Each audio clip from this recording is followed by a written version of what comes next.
The first thing everyone noticed was that he wasn't afraid of dying. That's what suddenly made the room go so quiet. The doctors had tried logic. The nurses had tried calm voices.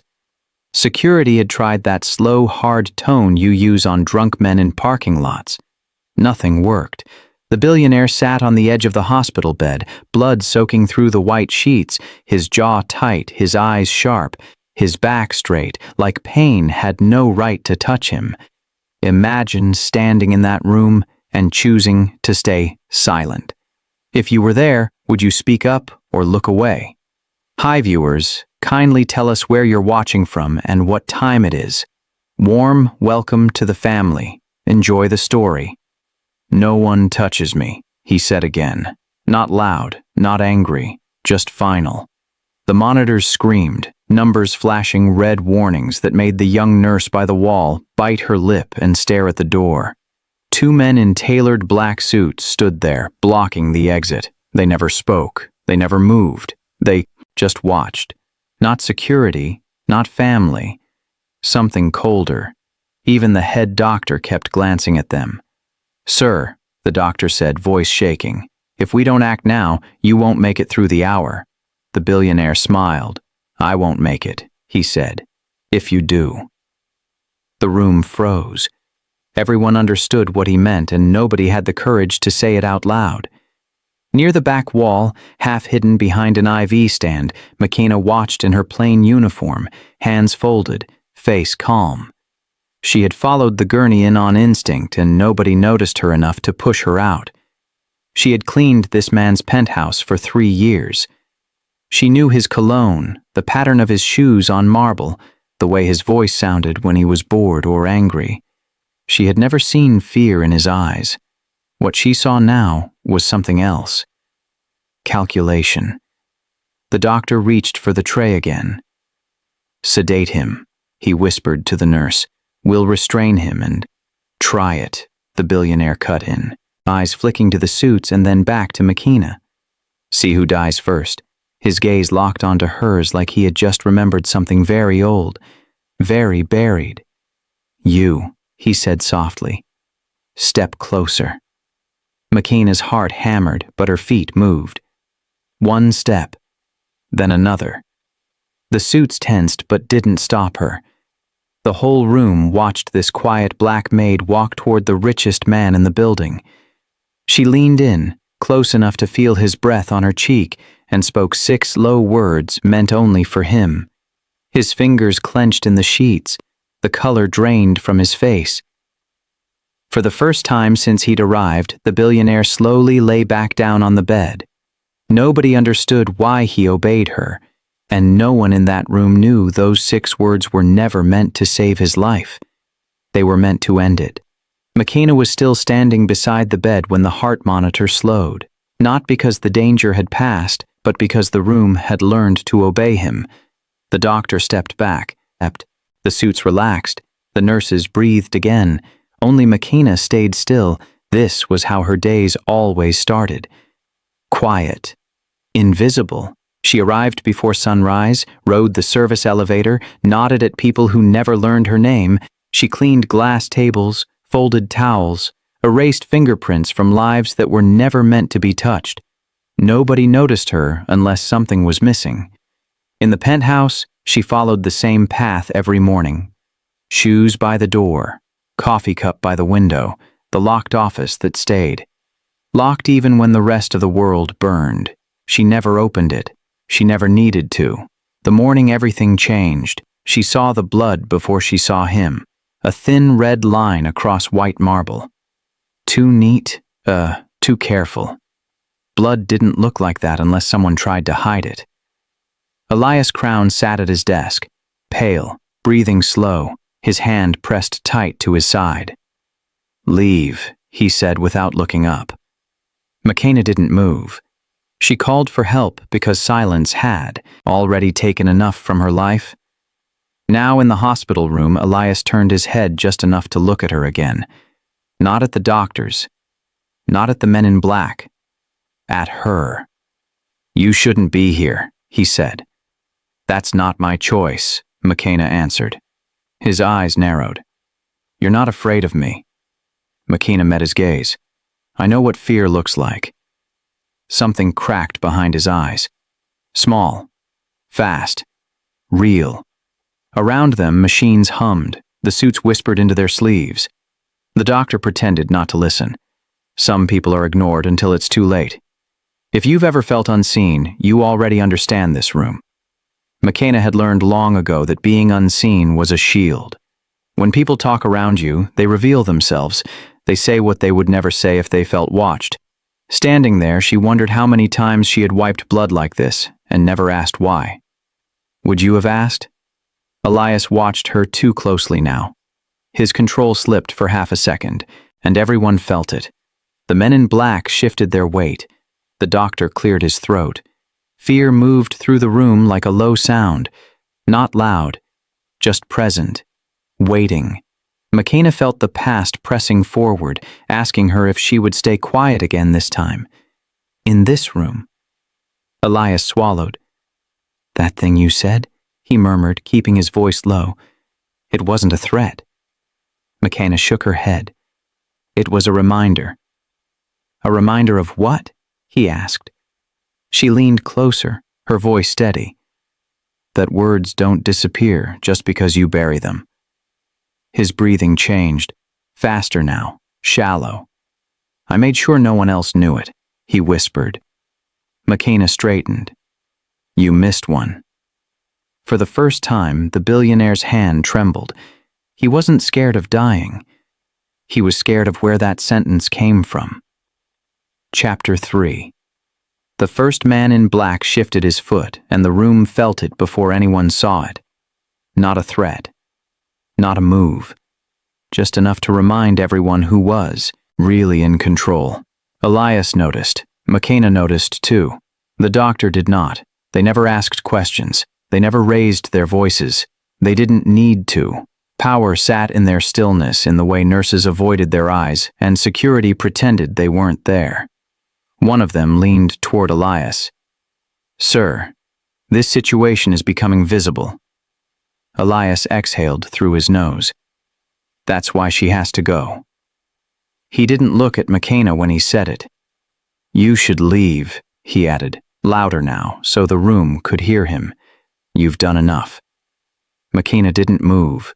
She had learned long ago that when powerful men tell you to leave, it's not for your safety. It's for theirs. The second man stepped closer, blocking the hallway view. His smile was polite. Empty. Miss, this is no longer a work matter. McKenna tilted her head. It never was. The air tightened. Machines beeped faster. Someone dropped a clipboard. If you notice them too, you're paying attention. Elias turned sharply. Stop, he snapped, finally looking at her. His voice was controlled, but his eyes weren't. You don't understand what you're standing next to. McKenna held his gaze. I understand silence. That landed wrong. The men in black exchanged a glance so fast most people missed it. Elias caught it. His jaw clenched. You think this ends with a hospital bed? He said quietly. You think you speak a sentence and walk away? McKenna stepped back just enough to breathe. I never planned to walk away. The doctor cleared his throat. Sir, we really need... Get out, Elias said without looking away from McKenna. All of you. No one argued. Even the suit stepped back a pace. Control without violence. That was their rule. When the room emptied, Elias finally let his shoulders drop. Just for a second. That was the crack. They don't care if I die, he said. They care if I talk. McKenna watched him bleed into the sheets. Then, talk. His laugh was short, bitter. You don't know what that costs. She leaned closer. I know what silence costs. Elias closed his eyes. His voice dropped. That sentence you used, it was retired. McKenna waited. It was buried, he continued, with a woman who never came home. The silence after his words pressed down on the room like weight. McKenna felt memories stir, the kind you keep locked away, because they hurt too much to touch. Somewhere behind the walls, footsteps passed, then stopped, then passed again. The men were still there, listening, waiting. The question was no longer whether Elias would survive the night. It was who would survive the truth that followed. The heart monitor spiked. McKenna's breath caught. And Elias realized too late that he had just said the one thing he was never supposed to say. McKenna's hand was already moving before Elias finished his sentence. She reached into her pocket, fingers brushing paper worn thin. From years of folding and unfolding, her heart pounded, not from fear but from memory rushing back all at once. She laid the photo on his chest. The woman in the picture was smiling, not for the camera, for someone standing behind it. Her eyes were warm, familiar, too familiar. Elias froze, his breath caught like he had been punched. "I know her," he whispered. McKenna nodded once. "She was my mother." The room felt smaller. The machines kept beeping, careless and loud, but everything else stopped. Elias stared at the photo like it might disappear if he blinked. "I didn't kill her," he said fast, too fast. "I know," McKenna replied. That was when his face broke. Guilt crossed him in a way money had never protected him from. His eyes filled, but no tears fell. Powerful men learn early not to cry where others can see. "She trusted you," McKenna said quietly. "She believed you would do the right thing." Elias turned his head toward the wall.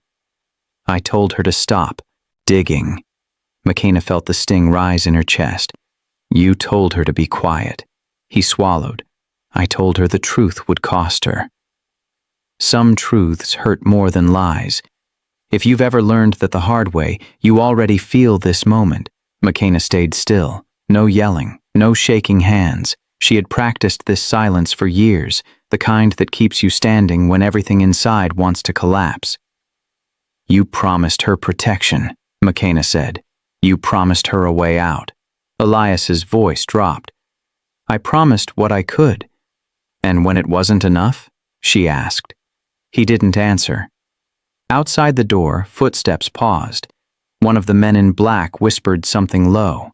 Elias flinched at the sound. "That code," he said, eyes still on the wall. "It was never meant for someone like you." McKenna leaned closer. "It wasn't meant for someone like you either." He looked at her then. Really looked at her. Not the maid. Not the help. The daughter of the woman who had trusted him. "I buried everything," he said. "Every file, every word, every trace." McKenna shook her head slowly. "You buried paper, not people." The heart monitor jumped again. Elias's breathing turned rough. His control slipped, just enough. "You don't understand what you're holding," he said. McKenna picked the photo back up and slid it into her pocket. "I understand it better than you." Because money had never bought this truth, and now it was sitting in her hands, waiting to be used. Elias watched her pocket the photo, fear finally replacing pride. His voice shook. "If they know you have that, they won't stop." McKenna met his eyes, calm and steady. "Then you should have stopped them when you still could." In the hallway, a door closed. Someone was listening, and McKenna felt it. The door in the hallway closed, and Elias flinched like the sound had teeth. For a second, the billionaire who owned half the skyline looked like a man who owned nothing at all. McKenna stayed by the bed. She could have stepped back, could have let the nurses rush in and cover this moment with busy hands and fake comfort. She didn't. "You wanted the truth," Elias said quietly. "Now you have to hear what it costs." His voice had changed, less sharp, less dressed up, like he'd dropped the version of himself he showed to investors and cameras. "Power isn't money," he said. "People love to say that, but it's not true. Money is loud. Real power is quiet." McKenna watched his eyes, not his wounds. "Quiet how?" He stared at the ceiling. Silence. Deals made in rooms where nobody takes notes. Promises spoken, never written. We don't buy people. We buy what they're too scared to say. If you've ever stayed quiet to stay safe, this hits. Think about the things you didn't say because you knew what they might cost you. My mother wasn't scared, McKenna said. That was the problem, Elias answered. She thought truth could stand on its own. She thought if she showed the world what we were doing, people would care more than they feared us. He let out a slow, rough breath. We don't fight truth head on. We drown it. We bury it in noise, in doubt, in little stains on a person's name. McKenna's hands curled into fists at her sides. You helped them do that to her. Yes. No excuse, no spin. Just one heavy word. Why? Elias swallowed. Because they reminded me I had a family too. A brother with a record, a father with a habit, a private file full of things they could twist. He gave a broken smile. I told myself I was buying time, that I'd fix it later, but later keeps moving, until one day you wake up and realize you're the thing that needs to be fixed. McKenna looked toward the door. She could feel the men in black on the other side, waiting, listening. They still own you. They own everyone who's taken their money, Elias said. Judges, senators, police chiefs, me. He turned his head, meeting her eyes. The code you used? That was how we marked each other. It meant you were under the umbrella, safe as long as you stayed useful. Her stomach turned. My mother wasn't under your umbrella. She was under mine, he said softly. I vouched for her. I told them she could be reasoned with. And when she couldn't, they gave me a choice. His face tightened. Her career dies. Or she does. McKenna's voice shook. And you picked. I picked wrong. He cut in. I signed the papers that killed her name. After that, I told myself they wouldn't need to touch her. He closed his eyes. I was wrong about that too. The room felt colder. The heart monitor kept tapping out the seconds he couldn't get back. McKenna swallowed hard. You could have stopped them. No, he said, but I could have walked away before I became them. For a moment she saw him, as her mother might have seen him at the start. Smart, charming, almost human. The kind of man who could make you believe change was possible from the inside. Why tell me this now? She asked. Because you said the code, he whispered. And if you know it, then they know there's a leak. In the hallway, the shadow under the door shifted. Someone checked a watch. McKenna followed his gaze. They're here for you. McKenna felt the weight of that thought press against her ribs. In her mind, it was simple. He was the one with the money, the enemies, the sins stacked higher than the buildings with his name on them. If someone was coming, how could it not be for him first? She didn't see the net around her. He shook his head, fear finally breaking through all that practiced calm. No, Elias said, you don't get it. They're here for you. The phone buzzed once on the cold metal tray, and both of them jumped hard. Not from the sound, but from what it meant. McKenna and Elias looked at it at the same time. Neither of them moved. Then Elias nodded at her, a small, sharp motion that said, check it. She picked it up. One new message. No name. Just a number she didn't recognize, but he clearly did. His face went tight before she even read it. Move her out, now. McKenna felt the words more than she saw them. Cold, simple, like a command already decided. She turned the screen so he could see. They know, Elias said quietly. His tone wasn't surprised, just resigned, like he had been waiting for this line his whole life. McKenna set the phone down. Who sent it? He shook his head. You don't want to know their names. That's the problem, she answered. People like you think we don't need names, just orders. His eyes flashed, Some of the old fire came back. "You think I still work for them," he said. McKenna raised a brow. "You don't?" "I exist because they let me," he said. "That's not work. That's a leash." He stared at the message again. The words on the screen felt louder than the machine's. "If they're telling me to move you," he said, "it means they've already decided you can't stay visible." McKenna's heartbeat kicked up, but her face stayed calm. "They already tried making someone in my family invisible." "Your mother," he said. She nodded. "I'm not letting them do it twice." Have you ever felt that moment when fear shows up, but anger makes it sit down? That's where McKenna stood, between what scared her and what she refused to accept. Think about that. She slipped her hand into her pocket and wrapped her fingers around the small recorder she had put there before she ever stepped onto the ambulance. She had grown up trusting nothing that didn't have proof. Not voices, not promises, not men in suits. Elias watched her hand move. "What are you doing?" he asked. McKenna pulled the recorder out and placed it on the bed beside his arm. A tiny red light blinked back at them. His face drained. "How long has that been on?" "Since you started talking about power," she said. "Since you said my mother's name." He stared at the device like it was a bomb, not the kind that took walls down, but the kind that took lives apart. "Do you have any idea what you've done?" he whispered. "Yes," McKenna said. "For the first time, I do." Outside the room, the murmur of voices changed. Footsteps slowed in front of the door instead of passing by. Someone had given a new order.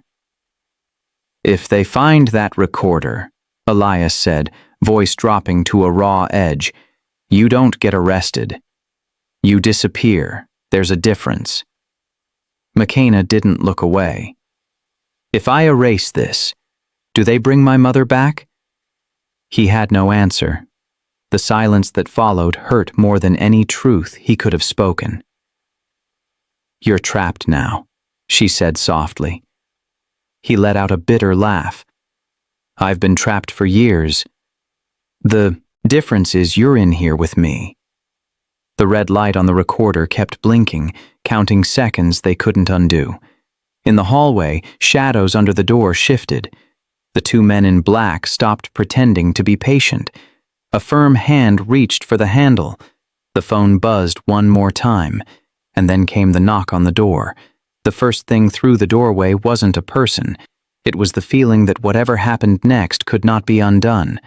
Then the men in black stepped in. The taller one led, shoulders loose, face calm. The second closed the door with a soft click that made McKenna's stomach tighten. Their eyes went straight to the recorder by Elias's hand. "Sir," the first man said, "we need to relocate you." Elias didn't move. He sat half upright in the bed, blood on his shirt, fingers resting over the blinking red light. "Alone," the second added, staring at McKenna like she was clutter. "She's no longer needed here." The words sounded polite. They weren't. McKenna felt the whole room lean away from her. The nurse dropped her gaze. The doctor stepped back like distance could keep him clean. Elias watched it all. "No," he said. Both men went still. They weren't used to that word from him.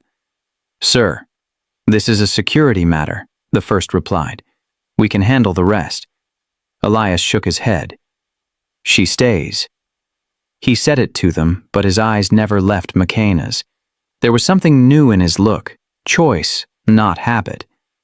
"She's compromised," the second man said. "She knows language that was supposed to die years ago." McKenna spoke up.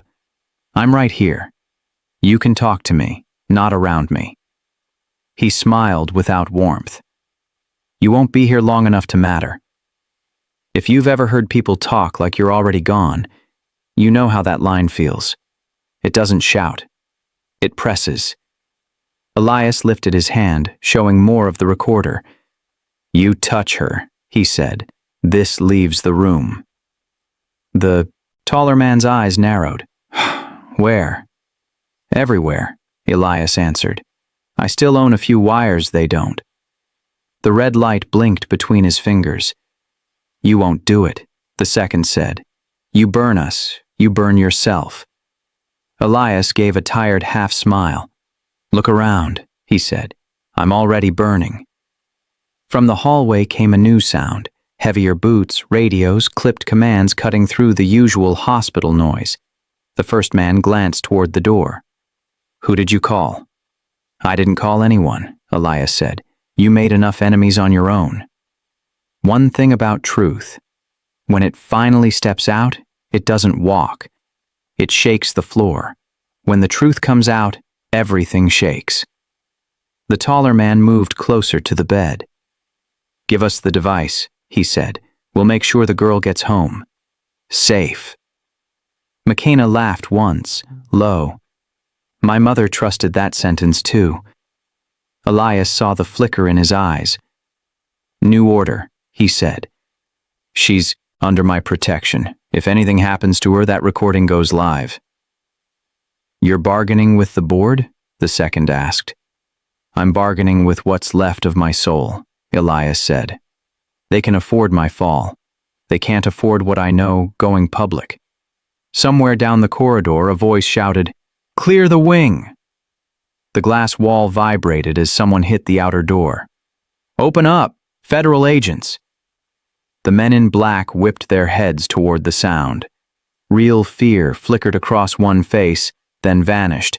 This room is secure, the taller man called. Medical emergency. The outer door slammed open anyway. Heavy jackets, badges, guns held low, but ready. The lead agent stepped in, eyes scanning. Elias Crown, she said. You're being detained for questioning. No one leaves this room with anything that isn't logged. Her gaze landed on the recorder. The suits spoke at once. That's protected. Not tonight, she cut in.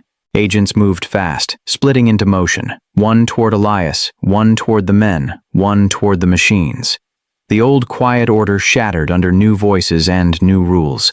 McKenna stayed where she was, the only person not getting orders. An agent stepped toward her. Ma'am, who are you? House staff. The shorter man jumped in. She has no relevant information. Elias coughed, pain twisting his features. She has more than any of you, he said. You want the story, you talk to her. The agent looked back at McKenna, eyes narrowing like she was trying to see past the uniform. Is that true? McKenna met her gaze. Depends how much truth you're ready for. In the corner, one of the suits leaned close enough for her to hear him murmur, You think this ends with him on a gurney? McKenna didn't look away. I think this is where it starts. He shook his head slowly. You still don't understand what you walked into. He glanced at the federal badges, at Elias, at the blinking red light that refused to go dark. This is bigger than Elias, he said. And as the agents began to pull the room apart, McKenna finally felt how wide the target on her back really was. The first buzz almost blended in with the hospital noise. The second one didn't. McKenna stepped farther under the side awning and checked her phone. Thank you for finishing what I couldn't. Wrong number, she thought, until she saw the name on top of the screen. Not a number. A contact she hadn't opened in 10 years. A soft nickname she had typed in when life still felt fixable. Her mother's name. The lot seemed to tilt. The ambulance lights, the parked cars, even the rain went distant, like someone had turned the world down low. She typed one shaky word, how? Send. 3 dots appeared almost at once. Whoever this was, they were waiting. The reply came. I never died, I was erased. McKenna's knees almost gave out. She grabbed the cold rail beside the ramp and held on, breathing like there wasn't enough air outside or in. She hit the call button. 1 ring. 2. Don't say my name, a woman's voice said. McKenna froze. Older. Rougher. but she knew it. "Mom?" she whispered. Silence stretched, then a soft breath. "You never listened," her mother said. "You still don't." McKenna let out a broken laugh. "They told me you were dead," she said. "I cried over a box with nothing in it."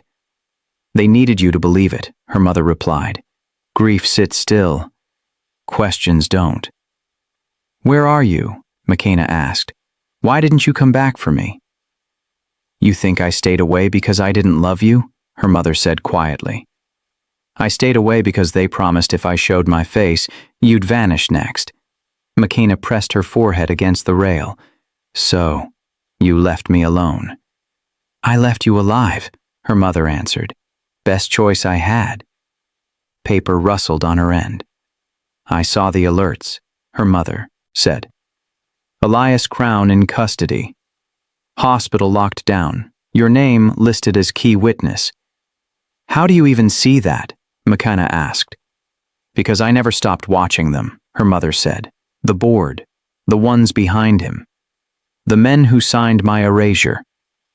The word board sat heavy in McKenna's chest. She thought of the man in black saying this was bigger than Elias. "You think your fight is with that billionaire in the bed?" her mother went on. "He's not the engine. He's the shield." "Then why call now?" McKenna asked. "Why not 10 years ago?" "Because tonight they finally said your name in the wrong rooms," her mother replied. "You're not invisible anymore. You're a problem they have to solve." McKenna swallowed. "You know about the code I used?"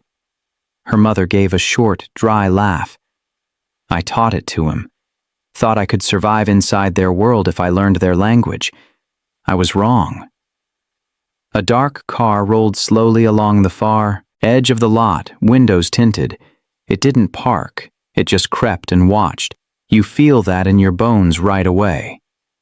"So what do I do?" McKenna asked. "First, you don't go home," her mother said. "Second, you don't walk anywhere alone.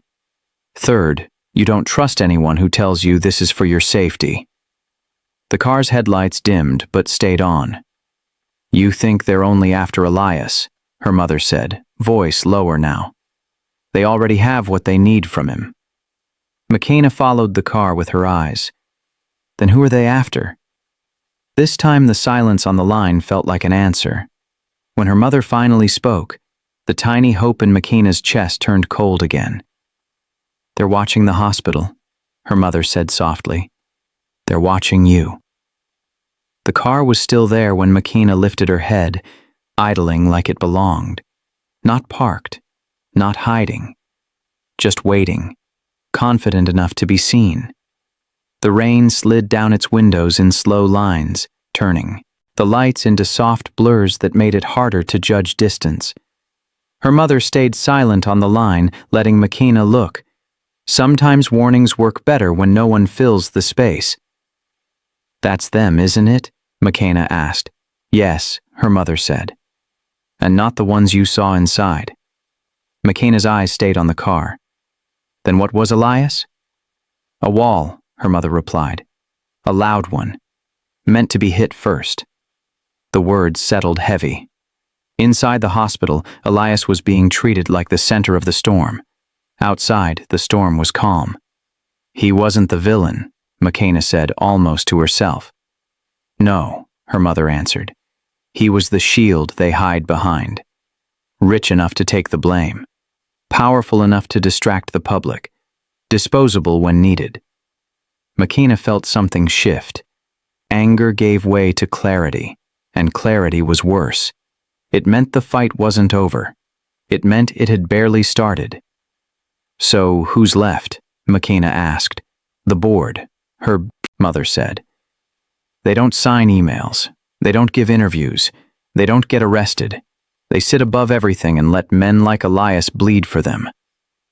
McKenna thought of the men in black, the way they moved without fear, the way federal agents had hesitated before pushing past them. Power without a face. Power that never had to explain itself. The car's brake lights flashed once, then again. "Stay where you are," her mother said quickly. Do not approach them. McKenna swallowed. They're approaching me. The car rolled forward, slow and smooth, until it stopped just across from the awning. The engine didn't shut off. The window didn't open. It just sat there, daring someone to blink. Have you ever felt dread without noise? No sirens, no shouting. Just the sense that someone else has already decided how this ends.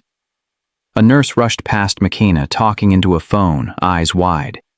Inside, cameras flashed as reporters began to gather. All eyes on the U hospital, none on the parking lot. That's the point, her mother said. They want witnesses looking the wrong way. The rear door of the SUV opened. McKenna's chest tightened. She counted her breaths, the way her mother taught her when fear tried to take over.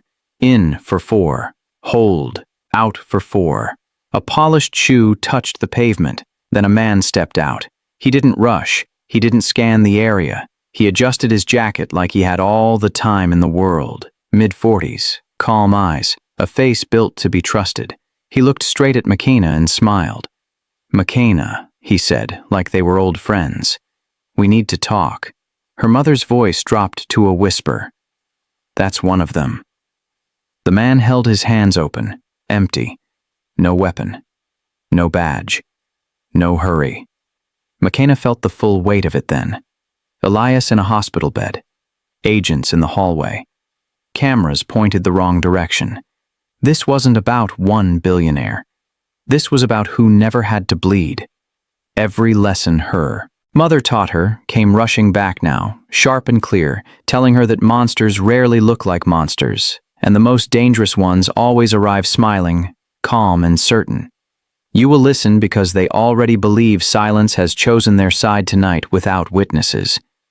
The man took one step closer, smile never fading, and McKenna realized the real enemy had finally stopped hiding. He stopped a few feet from her, still smiling like this was a normal night and not the edge of her life breaking in two. "Relax," he said. "If we wanted to hurt you, we wouldn't start with a conversation." McKenna kept her back to the brick wall, one hand on the cold rail. "You already hurt me," she said. "You just did it years ago." "You're sharper than your file suggested," he said. "Good, that makes this easier." He reached into his coat. She tensed, ready to run, but he only pulled out a phone. Not his, a separate one. Clean. He held it up between them. "This is either your exit," he said, "or your weapon." McKenna didn't take it. "What's on it?" "Insurance," he said. "Records, money trails, names, enough to turn this hospital into the first spark of a fire we can't put out." He took a small step closer. She could see her own tight face in the black glass. "You upload what's in here," he went on. "Stocks crash, pensions vanish, people lose jobs.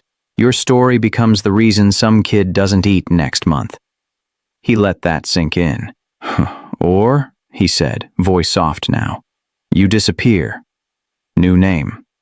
Clean start. Your mother joins you when it's safe. We erase every trace of you from their files. No more target on your back." "What's the cost?" McKenna asked. "You say nothing," he said. "You testify you don't know anything useful. You go back to being a ghost. We take care of the rest." What would you choose if silence kept you safe?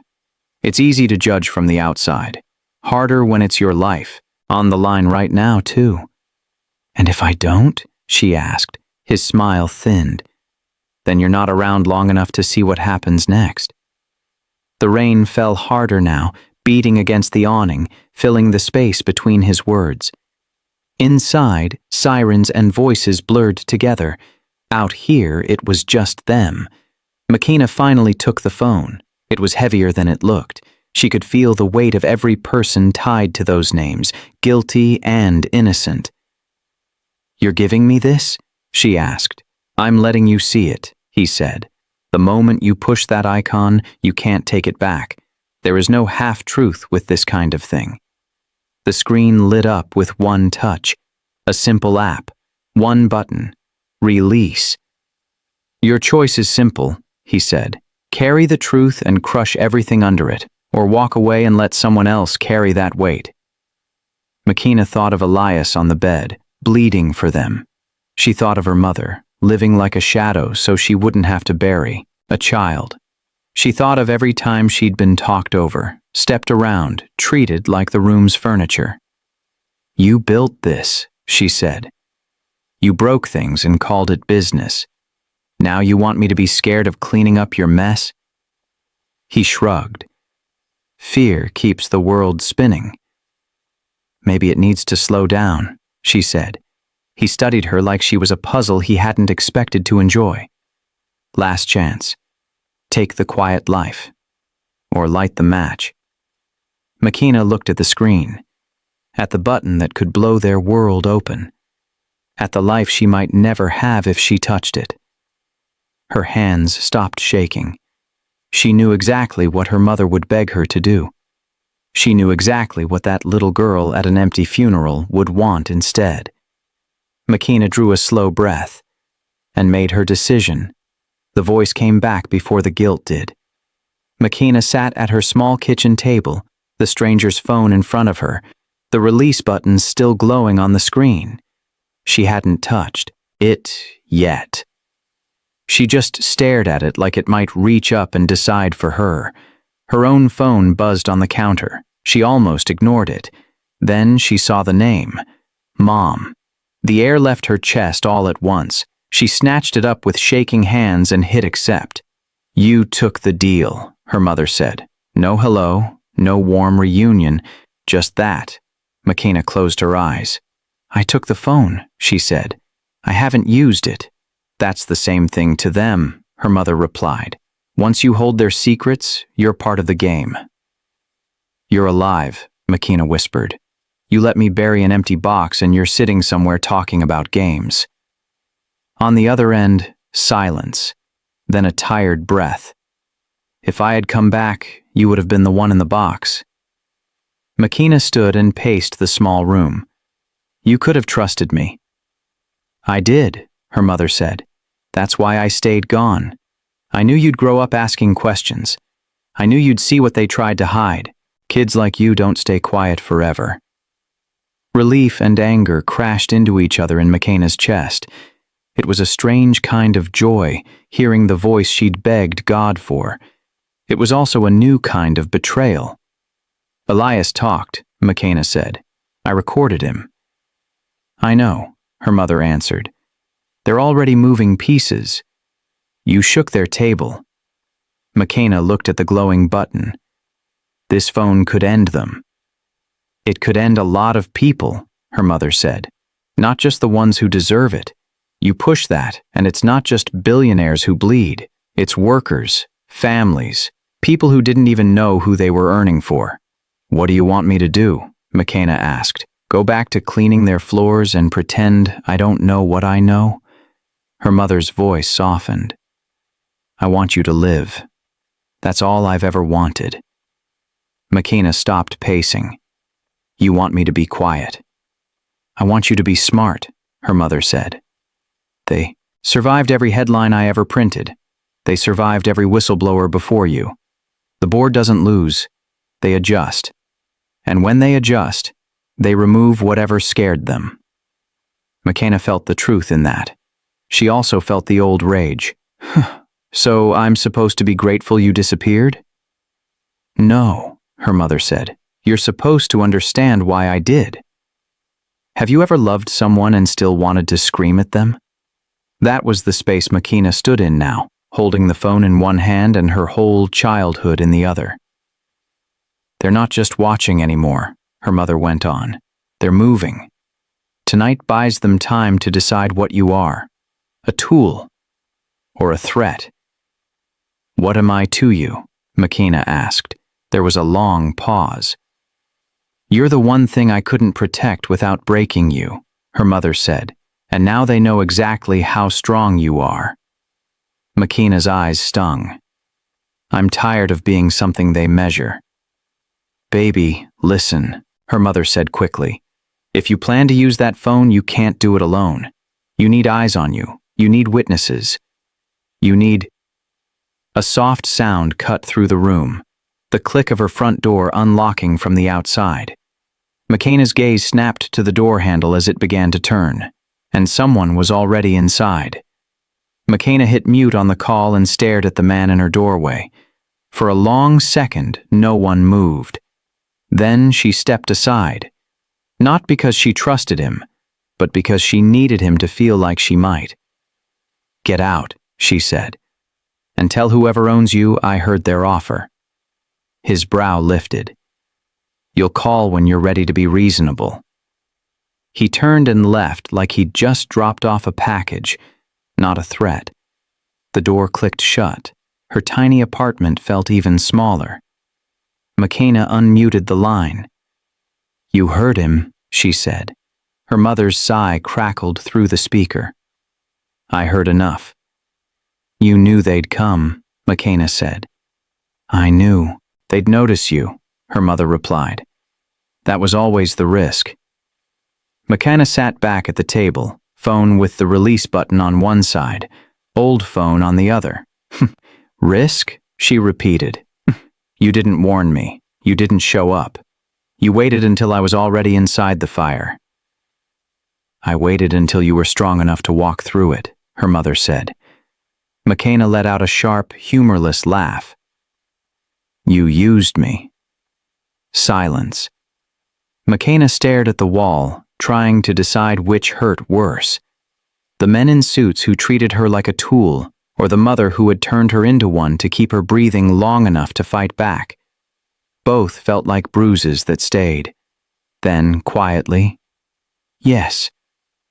Love doesn't always look kind in the moment.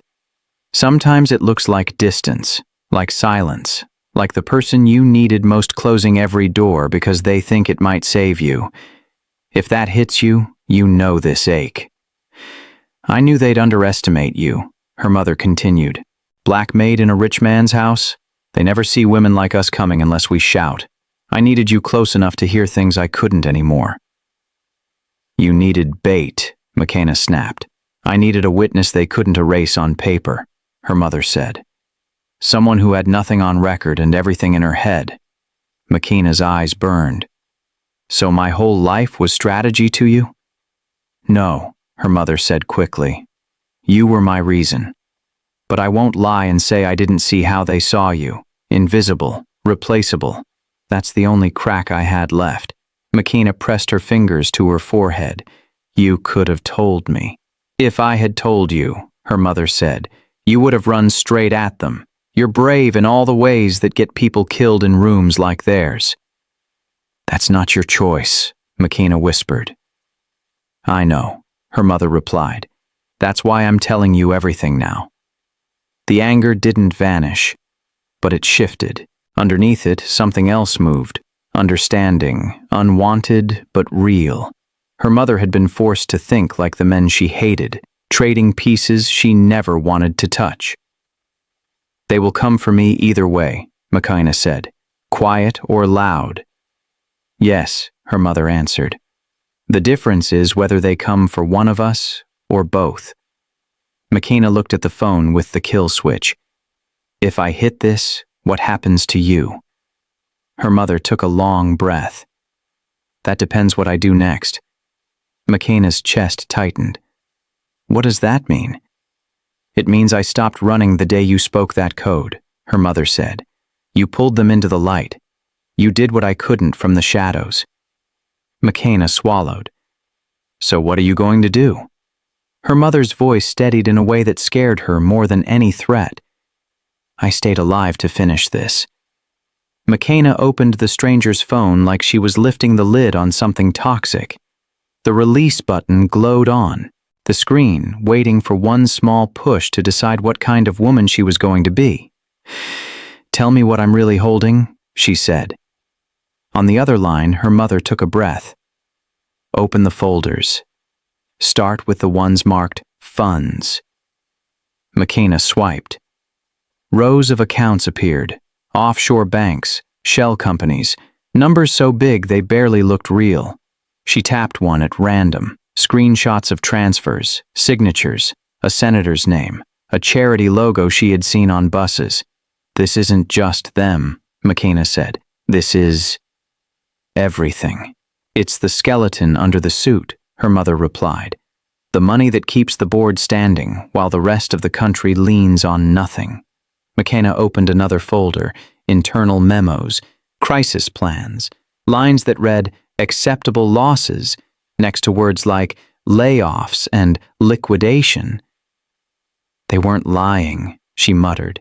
If this goes out at once, a lot of innocent people get crushed with them. Yeah, her mother said. That's how they built it, so no one would dare pull the plug. McKenna sat back. Her hands had stopped shaking. Say I walk away, she said. Pretend I never saw this. What happens? You go back to work under a different name, her mother said. They let the story fade. Elias takes the fall. The board trims a few branches and keeps the tree. And you? I stay a ghost, her mother answered.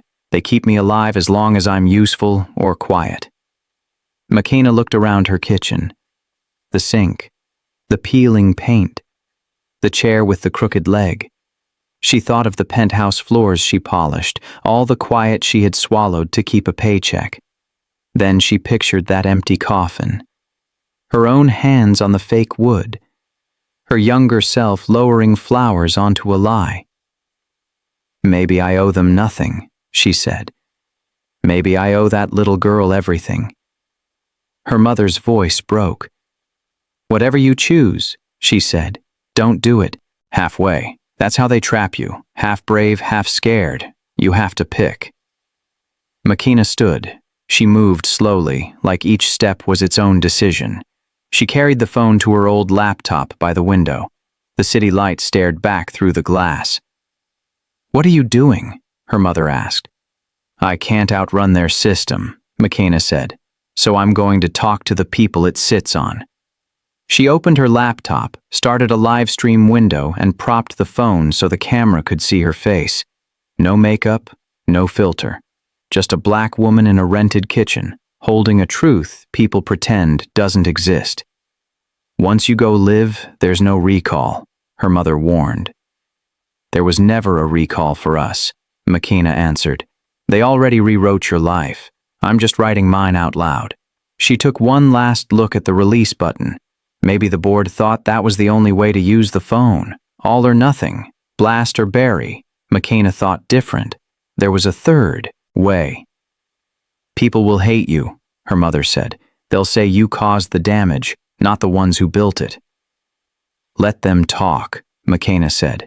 At least they'll be talking about the right names. She hovered her thumb over Go Live. For a moment she remembered the hospital room. The billionaire's eyes. The 6 words that were never meant to save him. McKenna drew in a breath, and she pressed Go Live as the counter started to climb from 0. The first viewer appeared before McKenna finished her second breath. The number 1 sat on the screen like a dare. She looked straight into the camera. My name is McKenna, she said. I used to clean floors in a house above your city. Tonight I'm going to tell you who lived there and what he was hiding. The number jumped to 19, then 42, then 103. You've seen his name on buildings and charity banners, she said. Elias Crown. You're about to hear the version of him he only showed in rooms he thought were safe. She tapped the recorder beside her laptop. I was in his hospital room when they tried to keep him quiet. I recorded what he said. Comments flashed. Liar. Prove it. Tell us. McKenna hit play. Elias's voice poured out. Power isn't money, he said. It's silence. We don't buy people. We buy what they're too scared to say. The chat exploded. Screenshots, shock emojis, people tagging friends. Some stories need witnesses, McKenna said softly. If you're hearing this, you're one of them now. Viewers climbed past 10,000, then 30. She shared one file. Not all of them. One transfer. One name tied to a fake charity and a real senator.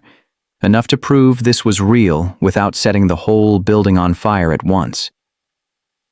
You'll say I'm risking jobs, she told them. But these people gamble with your lives every day and call it strategy. I'm just letting you see the table." Her old phone buzzed. Unknown number. She ignored it.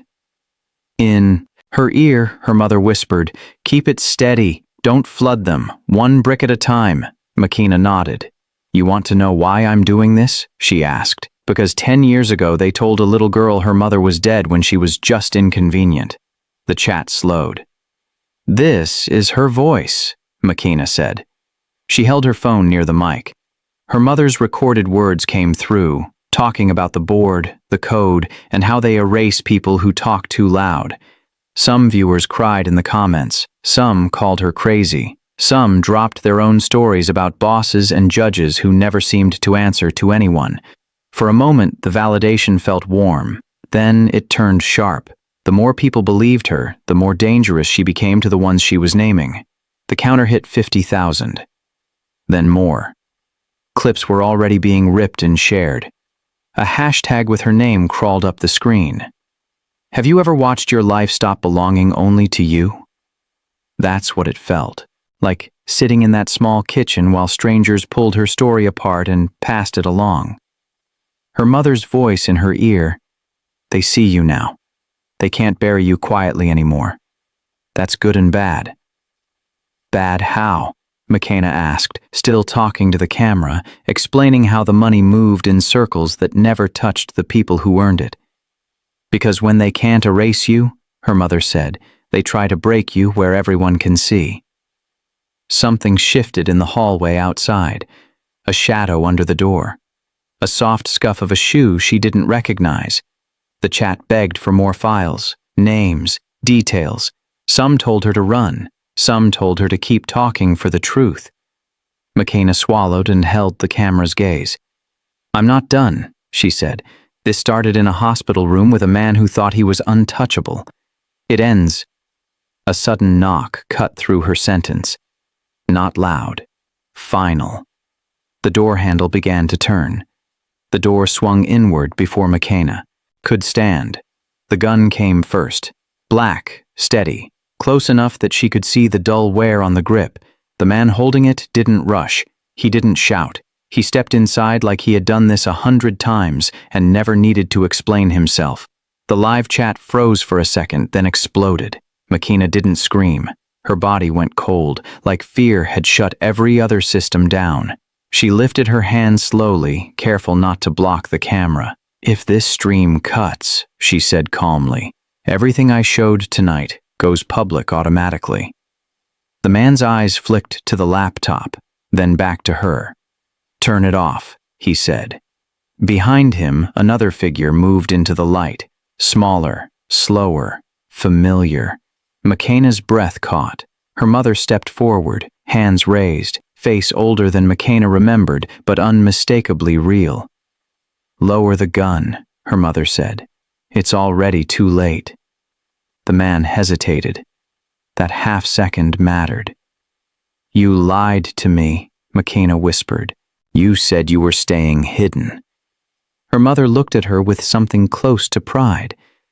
"I said I stayed alive to finish this, not to watch you finish it alone." The man's jaw tightened. "You shouldn't have come," he said to her mother. "I know," she replied. That's why it worked.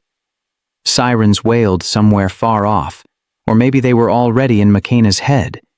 The chat filled with one word over and over: "Don't." The gun lifted again. McKenna moved without thinking. She reached for the stranger's phone on the table and pressed the screen. Not release. Something else. Upload queue confirmed. The man lunged. Too late. Her mother stepped between them, arms wide, eyes locked on McKenna's. "Now," she said. McKenna hit the second command. The screen flashed. Files mirroring. The gun went off. The sound cracked the room open. McKenna dropped to the floor, ears ringing, heart slamming so hard it hurt. For a split second, she thought it was her. Her mother, staggered, then caught herself on the table. Blood spread across her sleeve. "No," McKenna sobbed. Her mother smiled through the pain. I'm okay, she lied gently. Look. The laptop screen filled with notifications. Mirrors live, servers syncing, links spreading faster than hands could grab them back. The man backed away, face pale now. His phone buzzed non-stop. He looked small for the first time. You can't stop it, McKenna said, voice shaking but loud. You taught us how your system works. You forgot one thing. He stared at her. We learned, she finished. The live count climbed past anything she could read. News logos appeared in the corner as other feeds picked it up. The chat blurred into noise. Her mother slid into a chair, breathing hard. It's out, she said. All of it. They can't put this back. McKenna crawled to her, pressing her hands over the wound. Stay with me. I am, her mother said. Long enough. The man turned and ran. Outside, sirens screamed closer now. On the screen, file after file confirmed upload. Names, money, proof moving faster than fear ever could. McKenna looked at the camera, tears streaking her face. The truth finally free. And somewhere across the world, the files kept spreading. Sirens filled the room before McKenna could lift her head. Red and blue light spilled across the walls, cutting through the wreckage of her kitchen and the shock still buzzing in her ears. Officers rushed in, weapons raised, voices sharp, then slowly lowering as they took in the cameras, the blood, the screens still flashing uploads. McKenna stayed on her knees beside her mother while hands moved around them. Someone pressed gauze to the wound. Someone else asked questions she couldn't answer yet. Outside, neighbors gathered, phones up, faces pale as the truth raced ahead of the police tape. The man with the gun was gone, but his shadow wasn't. Agents spoke into radios, names and locations spilling, out like dominoes falling. Downtown offices, private homes, a jet being held on a runway. It felt unreal, like watching a storm from inside the rain. An officer crouched beside McKenna. You're safe for now, he said. For now landed heavy. Hours later, under hospital lights again, McKenna watched screens mounted in the hallway. Breaking news banners rolled non-stop, arrests confirmed, warrants issued. The board's names read out loud for the first time. Markets trembled, commentators argued, people argued back. Her mother slept, pale but breathing. McKenna held her hand and felt the cost settle in. This wasn't a clean win. It was a fracture, loud and painful, with pieces still falling. Down the hall, a gurney rolled past under guard. Elias Crown lay strapped and small, a man reduced to bone and regret. When he saw McKenna, he asked the guard for a moment. Shockingly, he was granted it. I told the truth because you stayed, he said, voice thin. I should have done it years ago. McKenna didn't smile. You did it when it mattered, she replied. It was the kindest thing she could give. Elias nodded once.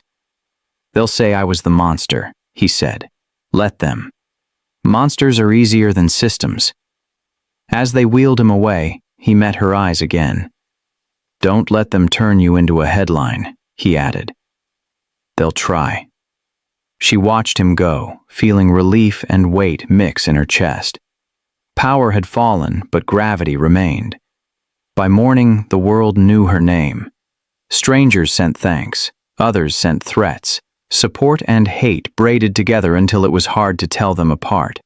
Some stories, once told, don't belong to their tellers anymore. An agent briefed her quietly.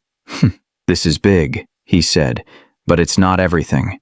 There are layers we're still peeling back. McKenna looked through the glass at her mother, still sleeping, still alive because they had moved fast and because luck had chosen them this time. So what happens now? McKenna asked. The agent hesitated. Now we protect you, he said, and we keep going. McKenna nodded, understanding settling in. The fall was real. So was the cost. And somewhere beyond the headlines, the system was already shifting, already planning its next move. She exhaled slowly, knowing one truth she couldn't unlearn. Outside the hospital, cameras waited in rows, hungry and bright. Makina knew they would ask for pain, for anger, for a neat ending. She had none to give yet. She thought of the 6 words, of silence breaking, of how many people would wake up afraid tomorrow. Change never lands gently.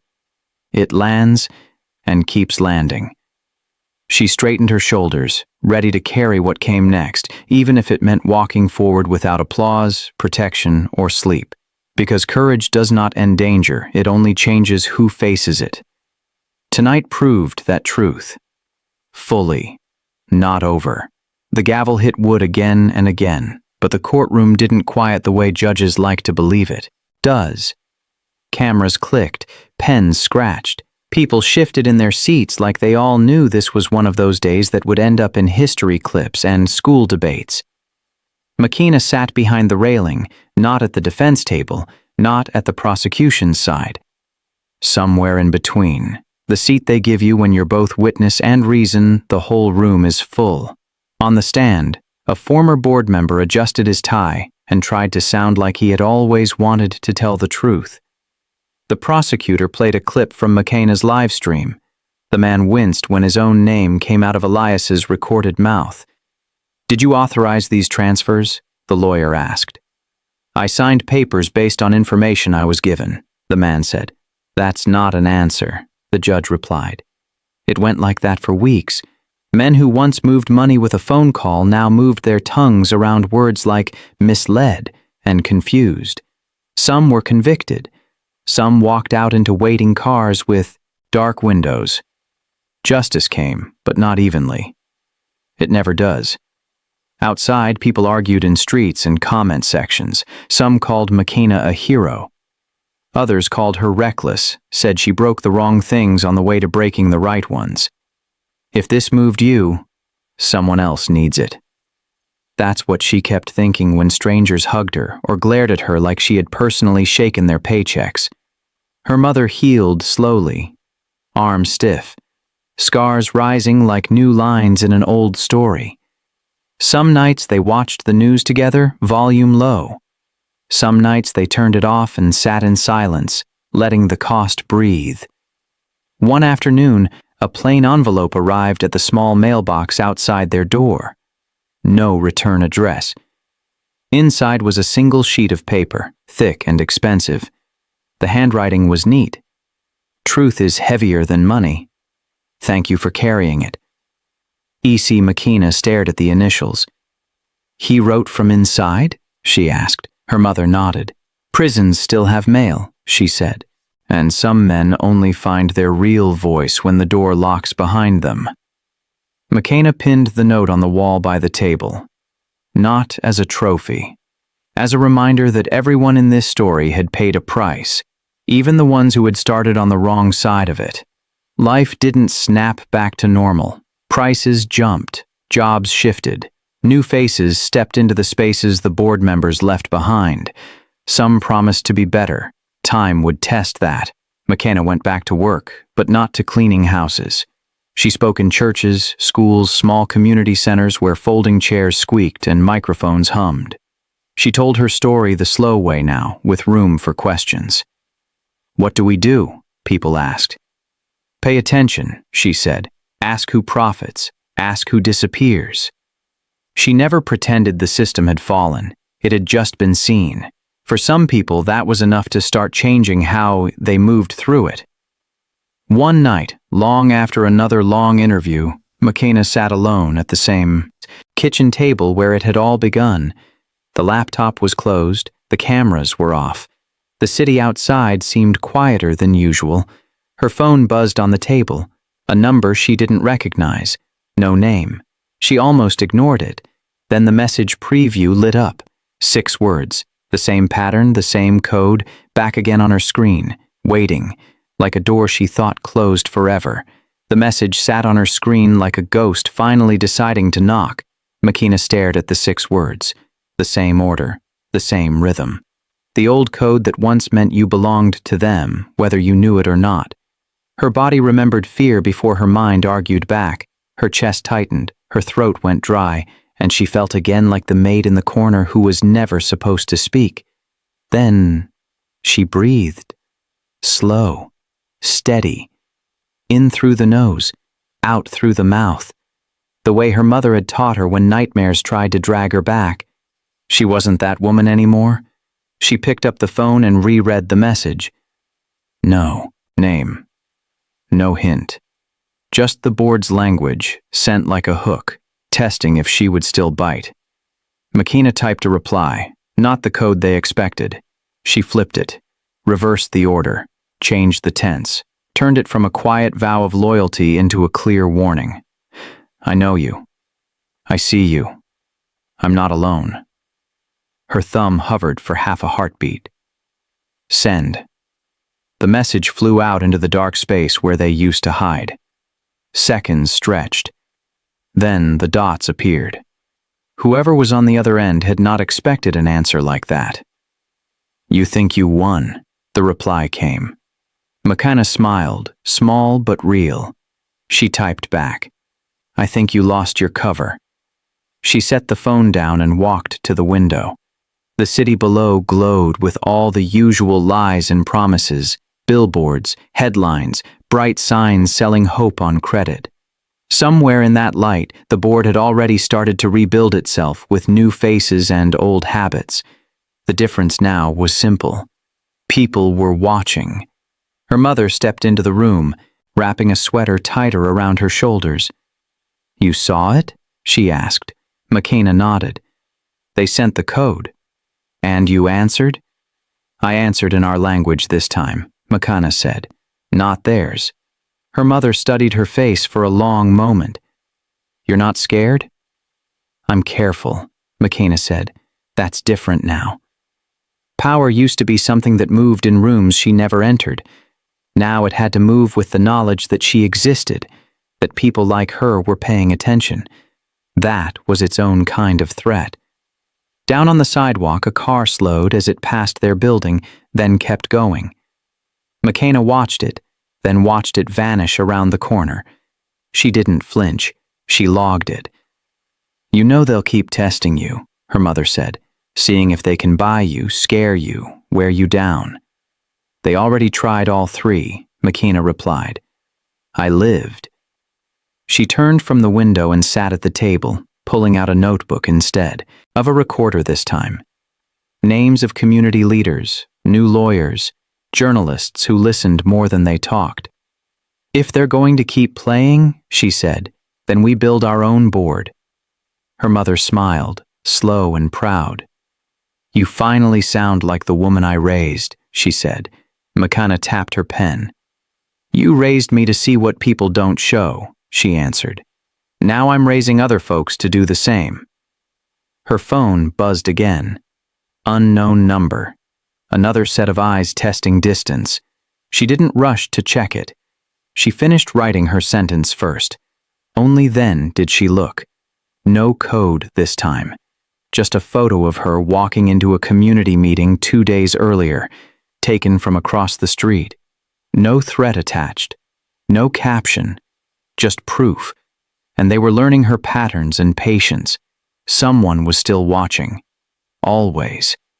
The applause hit her like a wave, the same sound she used to hear through TV speakers while she wiped fingerprints off glass tables and other people's homes.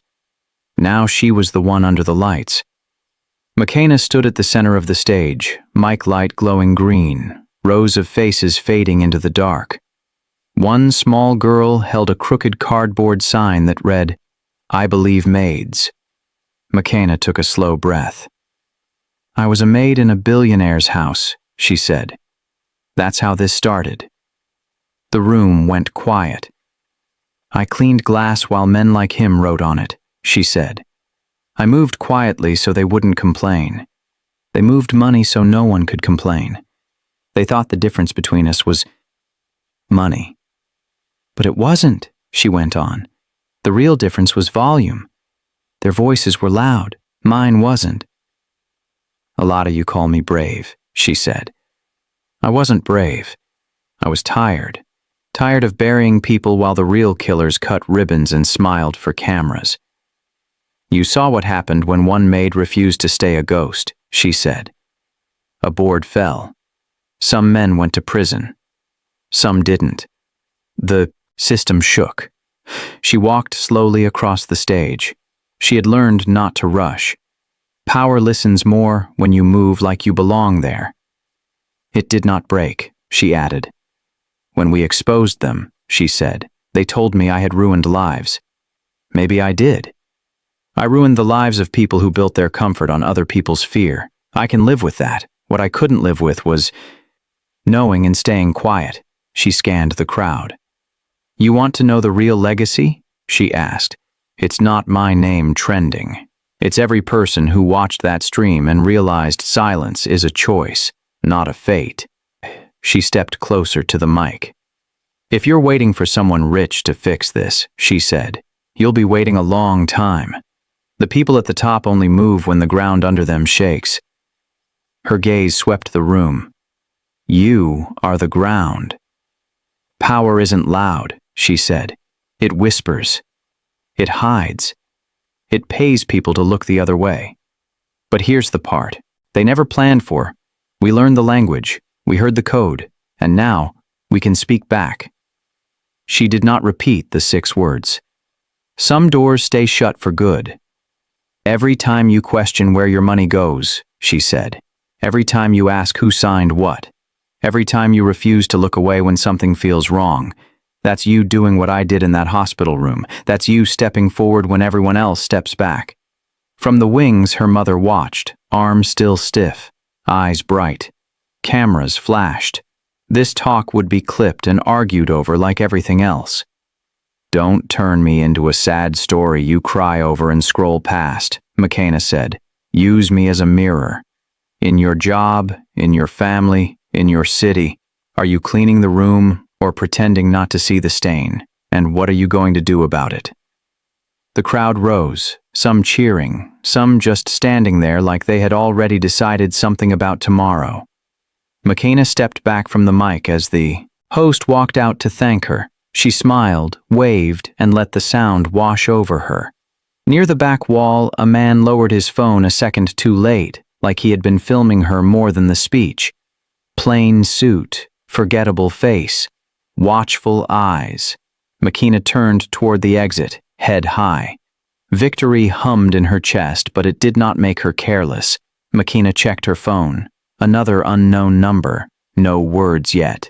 Just 3 dots blinking, like someone out there was still deciding what to say to the woman they once expected to scrub floors and never look up.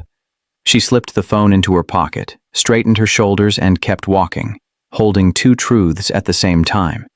She had become the maid they never saw coming.